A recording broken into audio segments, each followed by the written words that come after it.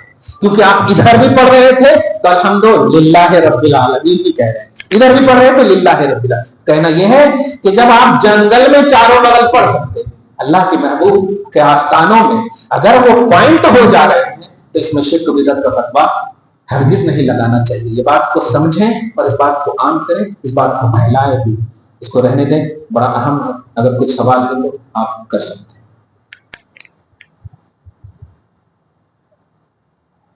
نہیں ملیں گے یہ موقع ہے؟ جی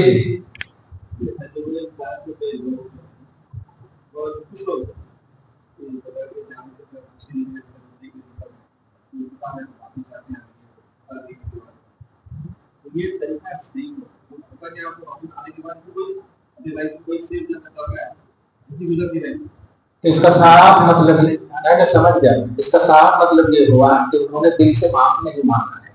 دل سے معافی مانگتے تو وہ بدل جاتے، خدا کے پاس جا کر کے بھی وہ نہ بدلنا اس بات کی دلیل ہے کہ انہوں نے دل سے معافی نہیں مانگی۔ مگر طریقہ صحیح ہے، حقوق العباد مقدم ہے، بندوں کے حق کو پہلے معافی ملنی چاہیے اگر بندوں کا حق ہے، اور معاف کرنے والے اپنا دل بڑا کریں، وہ معاف کر دیں بس۔ لیکن وہ پھر وہی اس طرح حرکت آ کر رہے ہیں تو اس کا مطلب کہ ان کی معافی قبول نہیں ہوگی۔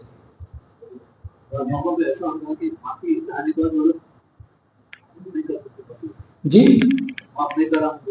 ٹھیک ہے، آپ کی ذمہ داری معافی مانگنا ہے، یہ تو اللہ بھی بول سکتا آپ کو میں نے معاف نہیں کیا، آپ ضد نہیں کر سکتے، لڑ تو نہیں سکتے، کیونکہ آپ کا کام ہے معافی مانگنا، معاف کرنا آپ کا کام نہیں، تو کرنا ان کا کام ہے۔ اب وہ نہیں کریں گے تو وہ گرفت میں آئیں گے، آپ نے اپنی ذمہ داری نبھا لی۔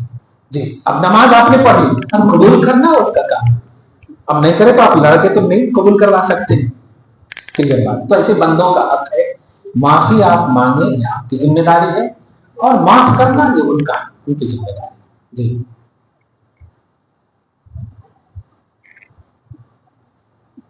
دعا کریں، دعا ہے اللہ تعالیٰ آج کے خصوصی درس کو طبیب پاک صاحب اللہ کے وسیلے سے قبول فرمائے، اپنی شان قریبی کے مطابق اجر عطا فرمائے، دربار میں اولاد میں برکتیں عطا فرمائے، اصلوں کی بخشش اور نسلوں کی حفاظت فرمائے، ہم سب کی بالخصوص قربانی کو قبول فرمائے، جو کمیاں بیشیاں ہوئی ہے یا ہوں گی مولا معاف فرمائے۔ صلی اللہ